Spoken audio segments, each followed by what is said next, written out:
What's going on, everybody? It's Franz. I'm here for a Monday Night Raw review for June 25th, 2018. This was a terrible, terrible show outside of two moments of the night, in my opinion. First off, we had what potentially could be a great thing for a character that's been stale all year long. And then, of course, we have the match that was only going to be the main event tonight, and that was the Intercontinental title. And outside of the finish to the match, which anyone with the brain probably could have told they were going to do a fuck finish to it anyway, it was a really good match. It wasn't a great match. It wasn't no 5-star classic, not even a 4-star. I'd give it about 3 if I was doing a star rating. But the simple fact is, the match was good at the end. It was like a tale of two matches. The first match being slow, sluggish, and then after we get towards the end of the show, it picks up into a great match. Of course, nothing tonight on Monday Night Raw was going to even come close to topping what we saw in the UK title tournament, which I will talk about later this week on Wednesday. I will have a full review of the entire round 2 and 3. I did watch round 1 on their YouTube channel, and it was just matches were too short and not really anything worth reviewing. So I was like, because I knew that the matches on the WWE Network would be a lot better and a lot longer. So I was fine with not reviewing them. We will talk about that again, of course. But then, of course, we had tonight, which did not start off well at all. It has been said time and time again, rinse and repeat. Rinse and repeat. And that's all WWE seems to love to do for most of their things. We had, and it just makes no sense. We had the opening segment be pretty much the segment we had midway through last week's show with Kurt Angle coming out to talk about what's going to happen at Extreme Rules, and then Roman Reigns and Bobby Lashley coming out to interrupt him. We'll talk about that in a second. The biggest thing happening tonight, which it was a match that I really didn't care about, was Bayley, Sasha Banks, and Ember Moon versus the Riot Squad. The Riot Squad picked up the win, and then everyone thought it was going to be Sasha Banks to have the heel turn. No, we had Bayley, after this match, beat the holy hell out of her so-called friend, Sasha Banks, beat her down, threw her into the turnbuckle, just picked her up and threw her onto the outside, and then threw her twice into the steel steps, and then went off on her, saying, "This is for everything that you've done to me over the last few years. You think you are better than me?" And it was great. I was like, "Oh shit, this is awesome," because Bayley needed a character change. She needed this. This is the backbone she needed when she was feuding with Alexa Bliss last year for the Raw Women's Championship. What happened? Oh, they decided, we're just not going to do anything about this. We're going to kill it immediately. What comes out of it later, we'll talk about that later, was that she's not, I want to know something when it comes to this entire thing. Because we saw earlier in the night, we saw Kurt Angle talking to Sasha Banks. Sasha Banks not happy with what he was saying, and that was that. We didn't hear what they were saying. It was one of those, we can see what we can see them talking, but unless you're good at reading lips, I couldn't tell what they were talking about. Then we get Bayley talking to Alicia Fox, who makes her first appearance since her tailbone injury and her, embarrassment at the Royal Rumble or WrestleMania? I think it was WrestleMania weekend when she went off on Ronda Rousey's husband. Not a good idea, girl. Not a good idea. Then, of course, we had Kurt Angle come up and say he was going to make that match, and it was Bayley and Sasha Banks' last chance. Last chance for what? Last chance that if they don't get along, so what? Why can't these two have a fight against each other? Why can't they go up against one another? We'll talk about the whole thing later and why what Kurt Angle said in the segment preceding that makes absolutely no sense. Then, of course, we had the Intercontinental Championship, and everything else in between just didn't fucking matter because the rest of the show was just crap.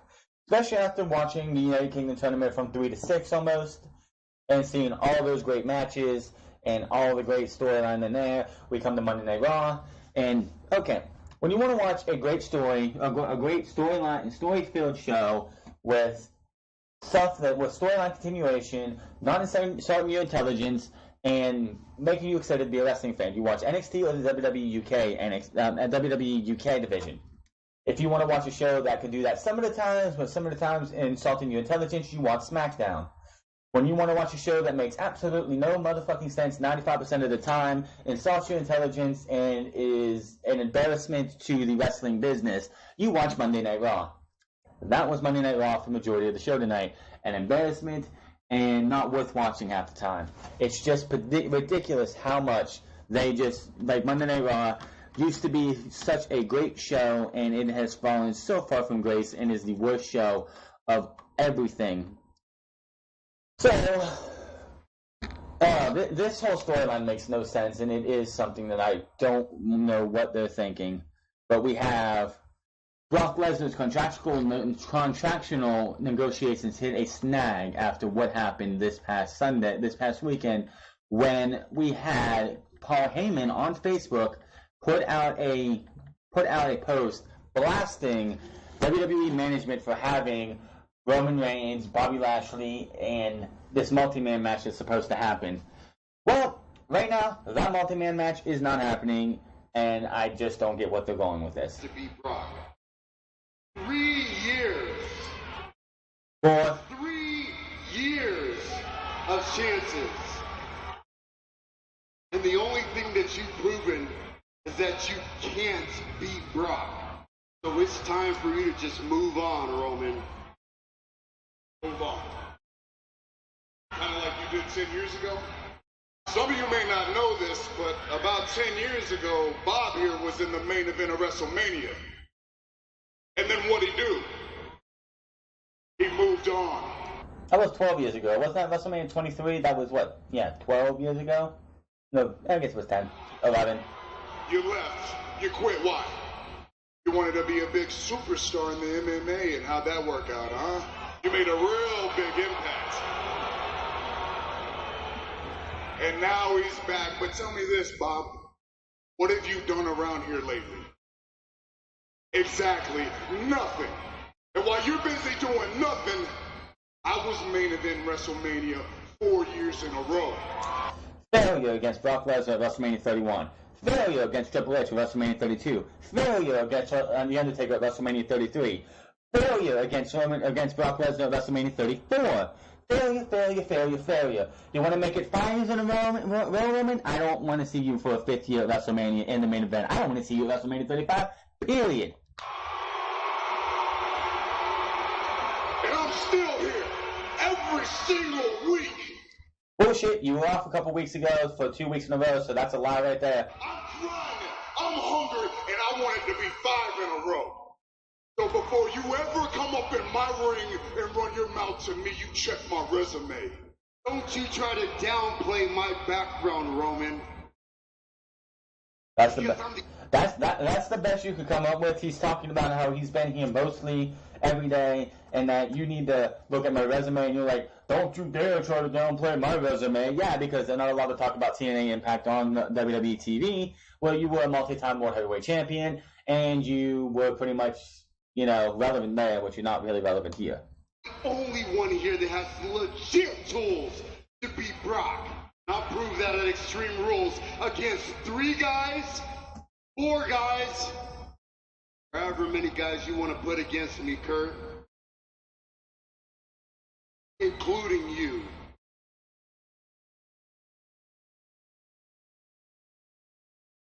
There will not be a multi-man match in Extreme Rules.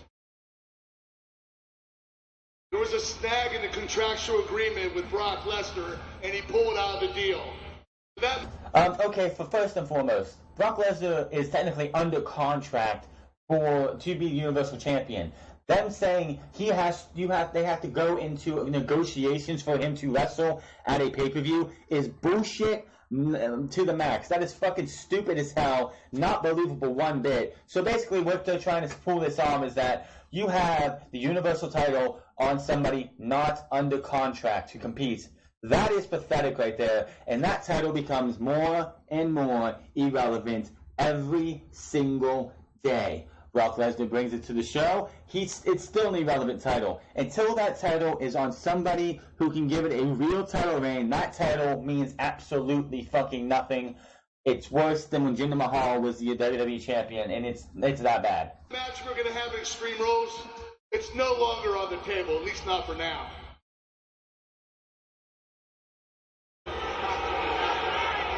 What do you mean off the table? Brock does whatever he wants. He don't care. He shows up. If the money's right, he'll show up. He doesn't care about any of us. He doesn't respect you, Kurt. He don't respect me. He doesn't respect you. He doesn't respect anybody here, anyone in the back, or anyone watching at home. As a matter of fact, Brock Lesnar does not give a We know how you feel, Roman. Ha ha ha, you cut him off before you said the word shit, but I'll say it. He don't give a shit, and the fact that you even put this entire thing out here, it's like, oh, Brock Lesnar's Universal Champion, but he's not under contract. We have to go to the bargaining table to try and get him to contractually fight for that title. Are you fucking kidding me? That is just ridiculous and doesn't make any sense. WWE insulting your intelligence since 1995. Maybe he had somebody legit to challenge him. Maybe if he didn't have to look across the ring and stare at you every single time. Maybe if he had somebody that was an actual challenge to him, Roman. Yeah, that guy retired last year. Just like all these people are. True.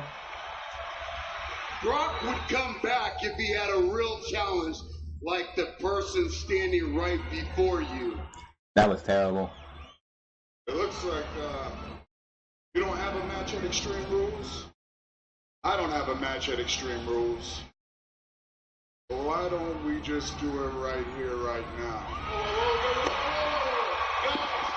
Guys, you can have a one-on-one match at Extreme Rules. I will take it under advisement. So what do? They send the Revival back out to, just relive what we saw last week. So again, let's just take what we took halfway through the show last week and let's open the show with it. Different story is the Revival actually ended up winning the match when Roman Reigns doesn't realize who's tagged in. Basically, Bobby Lashley is now, I guess, allowed to use the spear since he used it last week. He was setting up for his own spear at the end of the match. Roman tagged in. Roman looked like he was ready to go for his spear. Of course, Bobby Lashley goes to tag in, but Roman backs away. And Roman ends up getting rolled up 1, 2, 3. And the Revival actually win. Post-match, Lashley is in the ring with Roman. He's telling Roman, next time we tag together, if I tag in, let me finish it. Let's hope they never tag again. This match was just, Matt Hardy versus Curtis Axel. I was in the bathroom when this one happened because that shows you how much I care about this match. Before the match, of course, we had Curtis Axel and Bo Dallas, which Bo Dallas plays Bray Wyatt too, imitates Bray Wyatt perfectly. It's kind of like they're brothers, you think. They're related in somehow. I mean, come on. It's like he is good at imitating his brother. Well, anyway, Curtis Axel wins. I guess it was a fluke victory. I was in the bathroom. I didn't see what happened. Not a big deal. I don't care who wins the match, but they will be wrestling. The Real Worlds will take on the B team at Extreme Rules. No stipulation yet. Is this Extreme Rules or just a regular B show pay-per-view? Where's the stipulations? Come on. Oh my God, they're alive! They're alive! The AOP were on TV tonight. I am shocked beyond all ever. And then they beat down Rich and Rex Gibson in a total squash. Then after the match, well, before that, we got the Bayley talking to Alicia Fox, and of course we had Kurt Angle come out and be like, listen, you're going to have to team up with Sasha Banks again tonight. This is your last chance. I want to know what this whole last chance bullshit is. We've had multiple times tag teams break up. I mean, we had Mojo Rawley turn on Zack Ryder last year. Did he have to go to counseling? No. So why was Bayley and Sasha Banks forced to team tonight, and this is their last chance? Last chance for what? Friends bicker, friends fight, friends ends up breaking up and no longer being friends.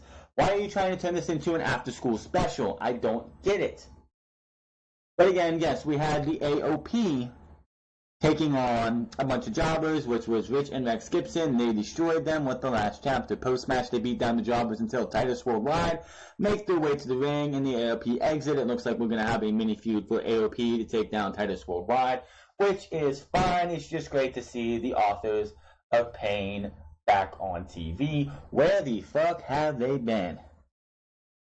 In the back, we have Baron Corbin and Kurt Angle in his office when Corbin and Angle's in the office when Balor walks in. Balor wants to know why the multi-man match was canceled. Of course, I wish they had the audio because this segment actually made me crack up with the fact that you had Balor saying something like, "Did your TGI Fridays manager realize you stole that uniform or something?" to Baron Corbin. It was kind of funny. Then we had Braun Strowman come in, and he's like, "Well, Kevin Owens was trying to just be a friend to me last week, so I don't want to be against him. I want to be his tag team partner." And we had Baron Corbin and Finn Balor versus Owens and Braun Strowman, made for later in the night. By the way, Braun Strowman already, it's not even been 2 weeks, and Braun Strowman already has a Monster in the Bank t-shirt for him. Alexa Bliss, this shit just pisses me off here. Natalya interrupts Alexa Bliss to boast about Ronda Rousey. Give it up for the one and only goddess of WWE and your 3-time Raw Women's Champion, Alexa Bliss. Where was Mickie James last week? Where was Mickie James before all this? I mean, they still puzzled me why Mickie James, who was taunted, called an old lady, and all that stuff months ago, eventually became BFFs with Alexa Bliss again. I was thinking maybe it's just her playing possum and she's eventually going to turn on Alexa Bliss and try and take the Raw Women's Championship from her. But no, we're still months later and she's still her best friend for whatever reason.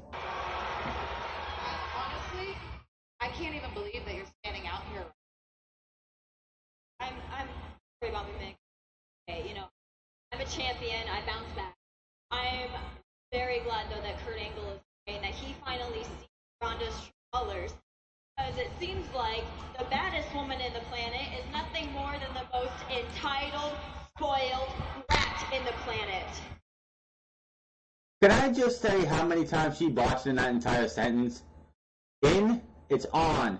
Not in, it's on. Right there, that's just like, she's like, the baddest woman in the planet, baddest woman in the planet. It's like, oh my god, you can't even cut a promo right, Alexa? I mean, come on, you've been doing this for how long? And you can't even put baddest woman on the planet say baddest woman on the planet. It just makes you sound so stupid.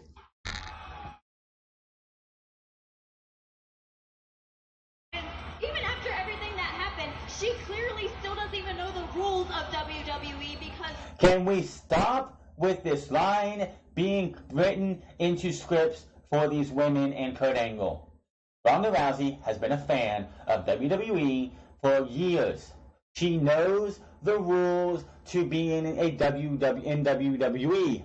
Why do we have to script this as if she's a dumb blonde coming from UFC who doesn't know the rules of WWE? It's fucking stupid and retarded. It needs to stop. Just stop it. It doesn't need to happen anymore.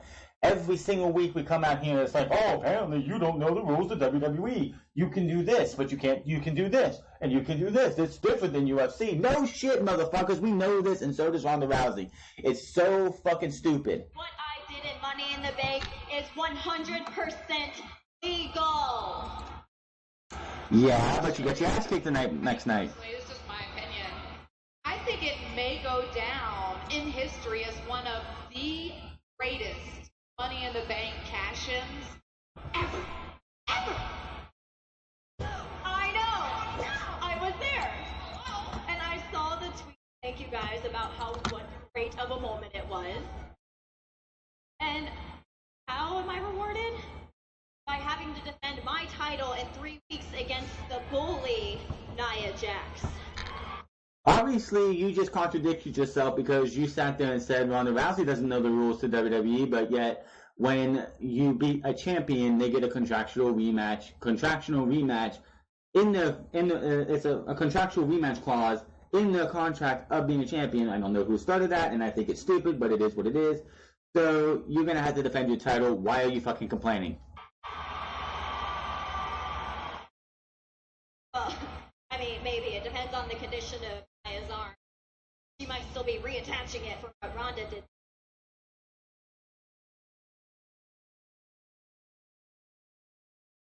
Fact of the matter is, she has the ability to somehow, some way, paint herself as the victim in our friendship every time. Someone has Every time. I just noticed this. Someone in the back has a picture of Ronda Rousey with the Raw Women's Championship around her waist. Nice Photoshop. She walks around, like all of you, thinking that she is the hero in her own story. That's usually how it goes. Being old Alexa Bliss. Yeah, all 5 feet of me. And at WrestleMania, Nia thinks that was the end to her happy story. That match was the sequel. I'll tell you what, the different girl in school overcame the mean, pretty, popular girl. Yeah, that works in Hollywood, that works in the movies, but this isn't the movies, this is real life. And in real life, I am the real hero. No. Unlikely. 23 days. Then Natalia comes out and gives us a nice Natalia comes out and reminds us all that she can count. Yay, you can count that it's 23 days for Ronda Rousey. Yay, she doesn't have to be on Raw for the next 4 weeks. Yay. 23 short days until my friend and trainer Ronda Rousey Cheap pop. comes back to deal with you. I am so impressed, Natalia. I am so impressed that you and your BFF, Ronda Rousey, can count backwards from 30. What's even more surprising is that you left your 5-star vacation with the rest of the cast of Total Divas in Lake Tahoe to come interrupt me. I mean, how would I know that? I mean, think about this. How would I know every single detail? Oh, I know, because you post every single moment of your life on social media. Thanks for nothing. You're dismissed. Bye-bye. Actually, no, I'm not dismissed, Alexa. I had a talk with Kurt Angle today. He said that you and I have a match, one-on-one, right here, right now. Okay. And I didn't come back. Uh-oh. And Nia Jax is with Nani versus Natalia. And it's Nani versus Alexa Bliss. Alexa Bliss ends up getting beaten, tapped out because Nia Jax trips her up. Natalia comes over, puts in the sharpshooter, she taps out, and that is your winner of said match. Jinder Mahal is in the back getting pictures taken, and him being all peaceful, everything. The Riot Squad come in, grab the camera, start continue to take pictures, and then they destroy the camera. And Jinder and Sunil are just sitting there trying to be like, oh, we got to be peaceful, and it kind of freaks the Riot Squad out. Then we have Bayley, Sasha Banks, and Ember Moon versus the Riot Squad. Bayley and Banks don't even want to look at each other. I still want to know what this last chance BS is that they're talking about, because it's like, what is this? Wait, last chance for what? Are they going to get fired if they don't get along? Why? What's wrong with them not getting along? What the hell? Ruby Riott ends up picking up the win, and immediately afterwards, let me get it to it. Immediately afterwards, Bayley just it's like rolling elbow. I think Logan might be out cold. Bayley, as soon as the match is over, Bayley runs into the ring and just beats the hell out of Sasha Banks. Listen to the crowd. Sasha. It's about time. Yeah, this is what we've been waiting for. Sasha can't believe it. Well, Bayley said earlier, I want no part of this. Listen to that, Vince. Listen to that. And right back on the attack again of Sasha. So months and months and months of this building up has finally Years. exploded here tonight. So much for the last chance to get along. Well, Michael, I don't think that Bayley nor Sasha right now care about what Kurt Angle said. They care about each other. Last week was just Getting yes chance. This is the biggest pop Bayley's gotten. lost it on her former friend Sasha. Last week was the tip of the iceberg. Tonight, the Titanic for this friendship. Finished. Sasha tries to fight back. Bayley with an elbow. Kisses and rainbows. Now she's all about fists and fights, and I love She just takes Sasha and just throws her into the middle turnbuckle. That was brutal. Sasha may be out cold. Just threw her right into the middle turnbuckle. It's gonna come. At some point, you felt the explosion was going to happen. Picks her up and just Defenseless Sasha. tosses her into the steps. This has got to be so cathartic for Bayley. I don't know what that means. And again, Maybe cathartic for her, but somebody better do something and stop this before Sasha is seriously hurt. Michael, you're right. But listen to what Bayley says. there's nobody coming out. There's nobody getting in the middle of this. You know what?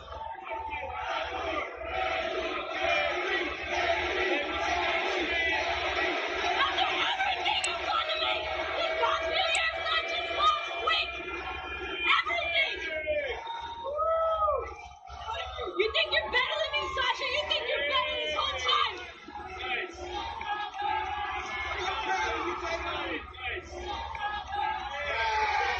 I don't know what she said that last time because they bleeped it out. I think she might have called her a bitch. But that was the Bayley we've been needing to see for a long time. People were like on Twitter were like saying, this is NXT Bayley. No, no, no, no. NXT Bayley was never that vicious. NXT Bayley was never that vicious. NXT Bayley had a backbone and could actually stand up for herself, but this is a new Bayley that I hope is not going to be killed off next week and they go back to smiley, happy Bayley. Because it's just, no. This part right here, a little bit later, like a few minutes later, we go to commercial, we come back, and Kurt Angle's in his office with Bayley. Kurt, before you can say anything, I can Bayley, explain. we talked about this. I guess you don't care about Raw or the Women's Evolution. What does this have to do with the women's evolution? Why can't she be angry at her friend? Why can't she attack Sasha Banks and be fine? That line right there pisses me off. Because she attacked Sasha Banks. Oh, she doesn't care about the women's evolution? Are you fucking kidding me? Who wrote this shit? Whoever wrote this shit, fire their ass because they don't deserve to have a fucking job. This is fucking bullshit right here. You had a hot moment. Did you not hear the crowd? They were chanting for Bayley. They were chanting yes. They've been waiting forever to see this happen, and you're going to take it away like that? Are you fucking kidding me? You take something that's so hot and so on fire, and you want to cool it off and kill it. Way to go, Vince. We're going to take the next step.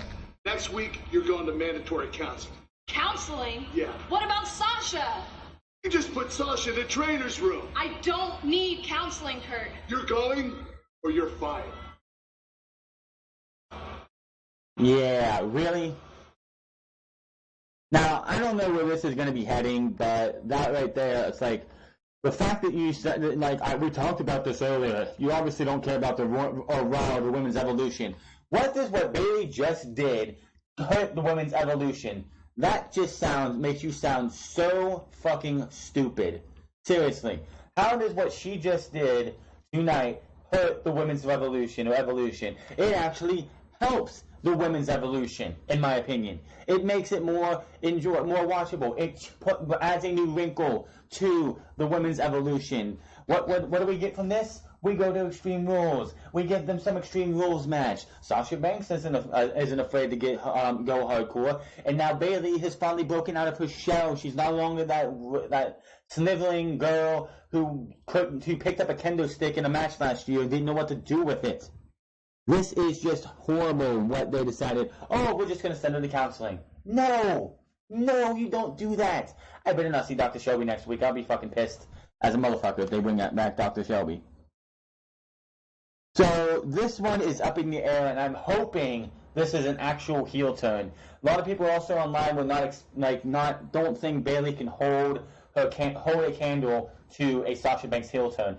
Yeah, that's true, and Sasha Banks is a great heel, but I'm pretty sure with the frustration of the last 2 years of her character pretty much just being cut down to size and being stripped of what she used to be, Bayley's frustration of everything could probably, because I guarantee you, Bayley, the character, the person behind Bayley, is frustrated with that. She should be doing more than she is, and you just have that frustration build, and you use it to project this heel character. And Bayley is not bad on the mic when she's not heavily scripted to say stupid shit.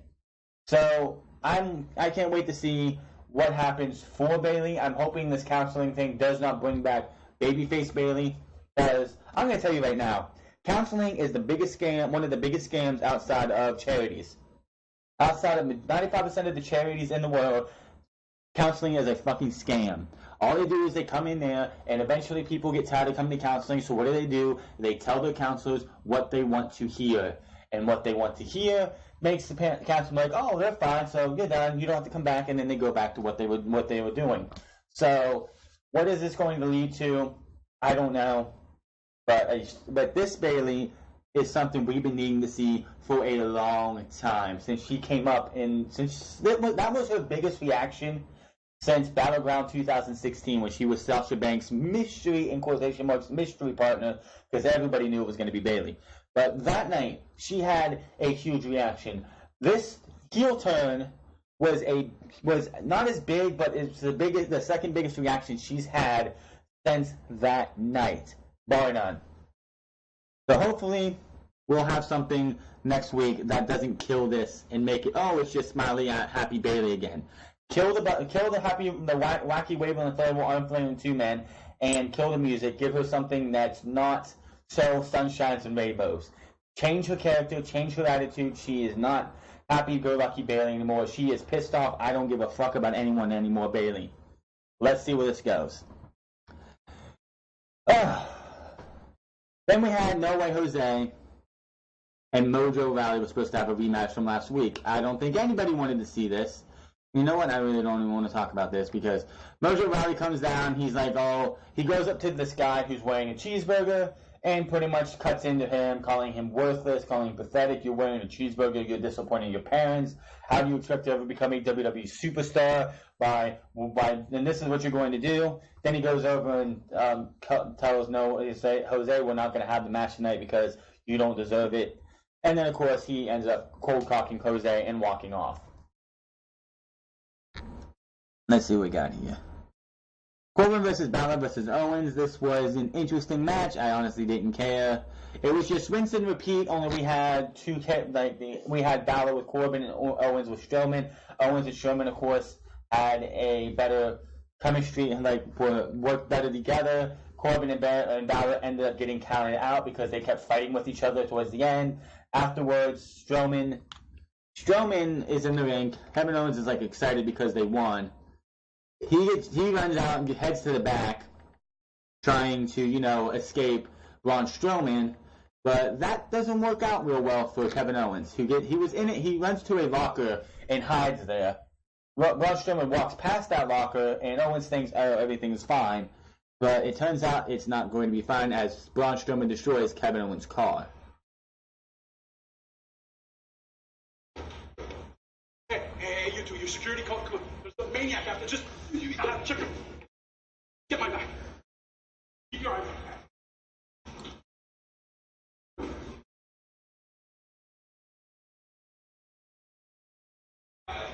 Yeah, it's not good. Wait, guys.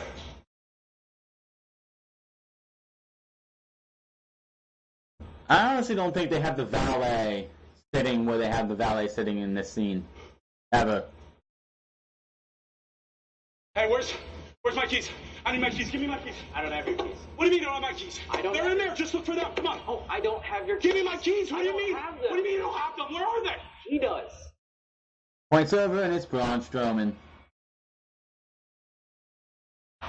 With a smile on his face, even you really can't tell with that beard and mustache. Here's your keys. I hope you got insurance, because there's your car. Usually rentals.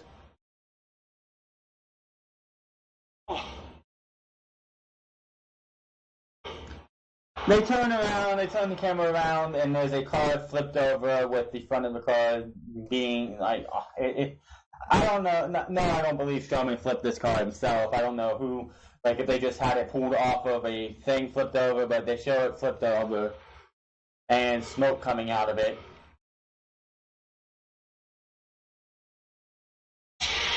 Two guys come over to hose it off. And Strowman just laughs, walking away. Owens distraught that his car was destroyed. Well, not really destroyed.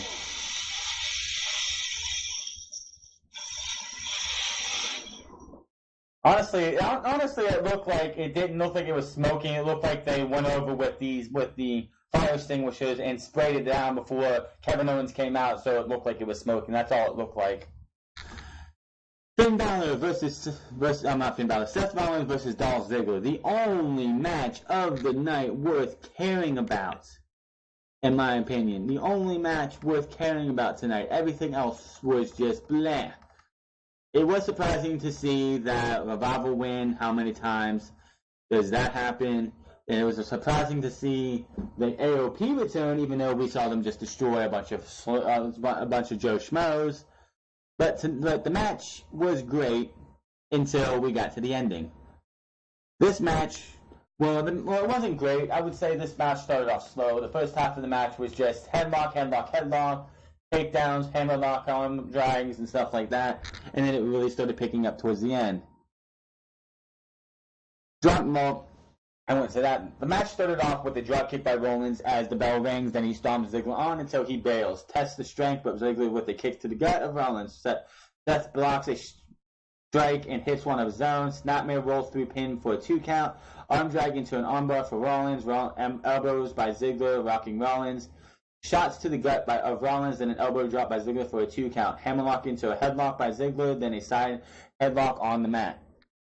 Rollins looks to get out, but Ziggler with a snapmare holds onto the headlock. Rollins fights out, Ziggler throws him down, then back to the side headlock again. So like I said, a lot of rest holds to start the match. The match, they had at least 35 minutes, or like 31, 32 minutes of a match. This was a long match for Monday Night Raw. It just sucks that there was 2 commercials in between this.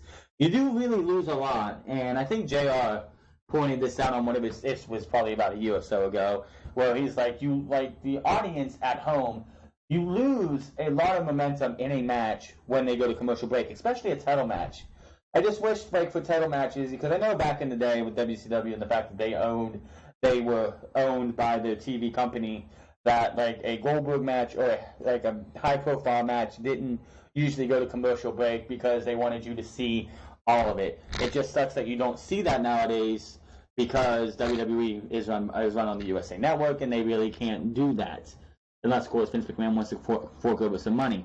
But this match, it did lose steam every time they went to commercial, just because you're sitting there on a high, you're like, oh, this is a good match, and then it goes from a good match to, oh, we have to wait 3, 4, 5 minutes where this commercial gets done, and then we have to try and get invested back in the match.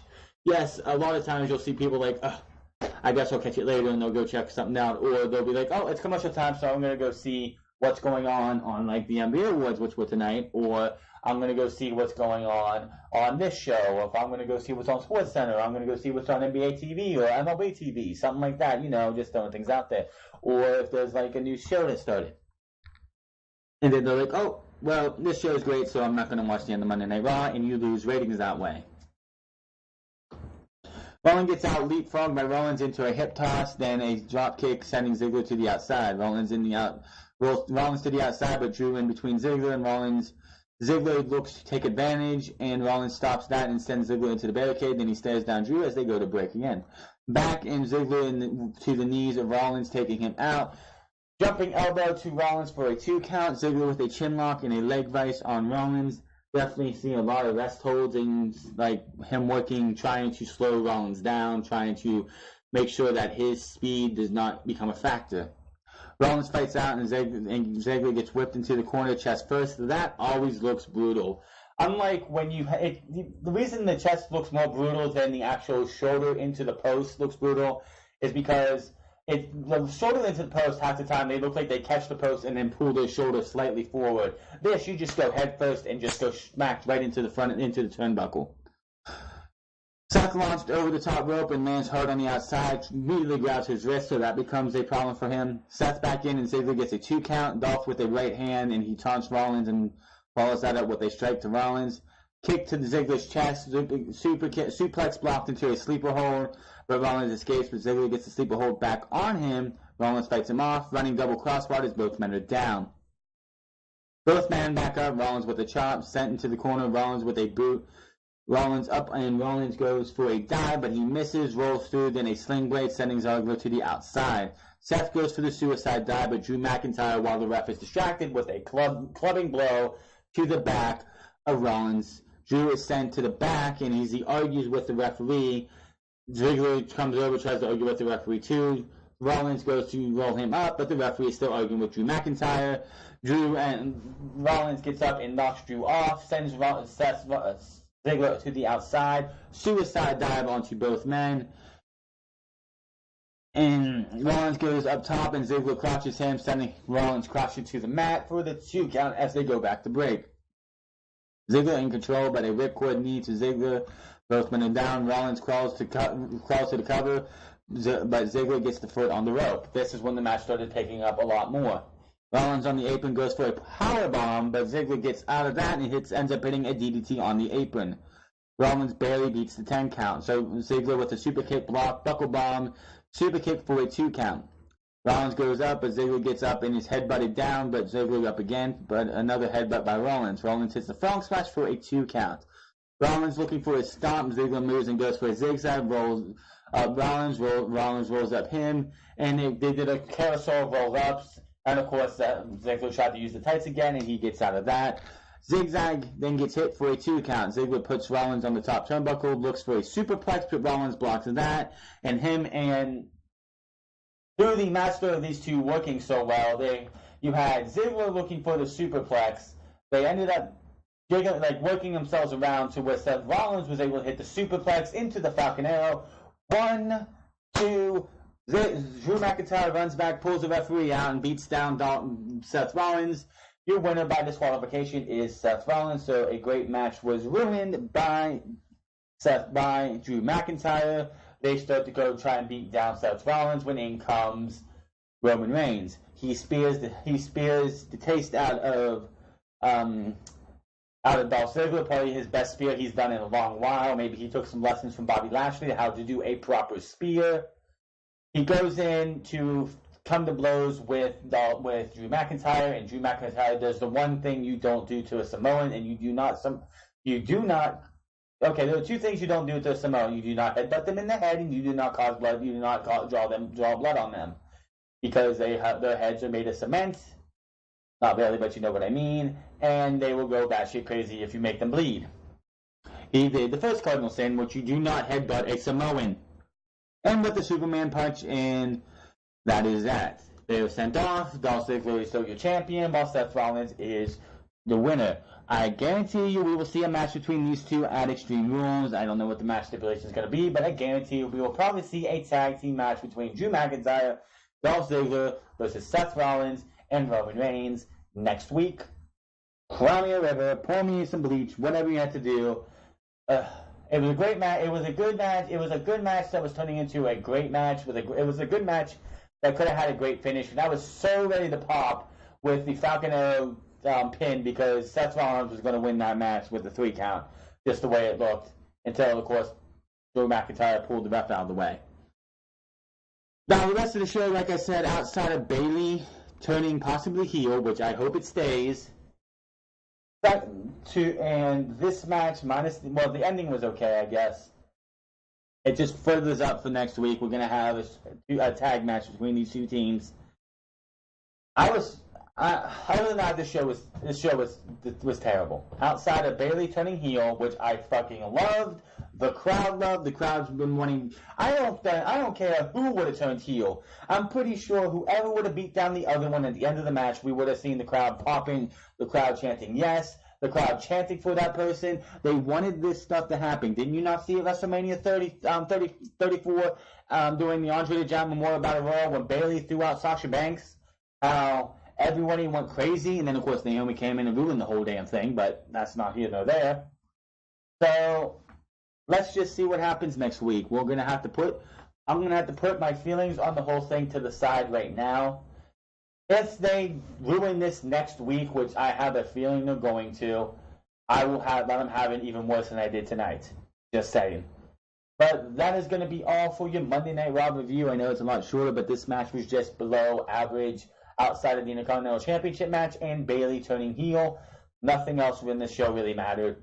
Rinse and repeat for open the show with a little bit of a different finish and nothing else of importance. Make sure to follow me on Twitter at TheFrance. Make sure to hit that subscribe button. Comment down below. Find me on twitch.tv/TheFrance08.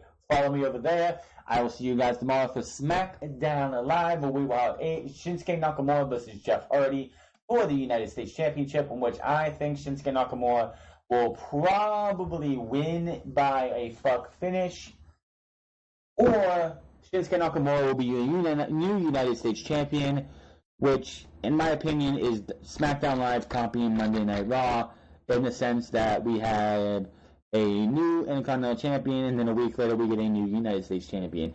We will find out tomorrow. I will be here for that. I will be watching and taking notes on the second night of the pretty much NXT TakeOver London 2, because that's pretty much what it is an NXT TakeOver. We have 4 title matches tomorrow, and we have a tag team match of Aleister Black and Ricochet versus EC3 and the Velveteen Dream.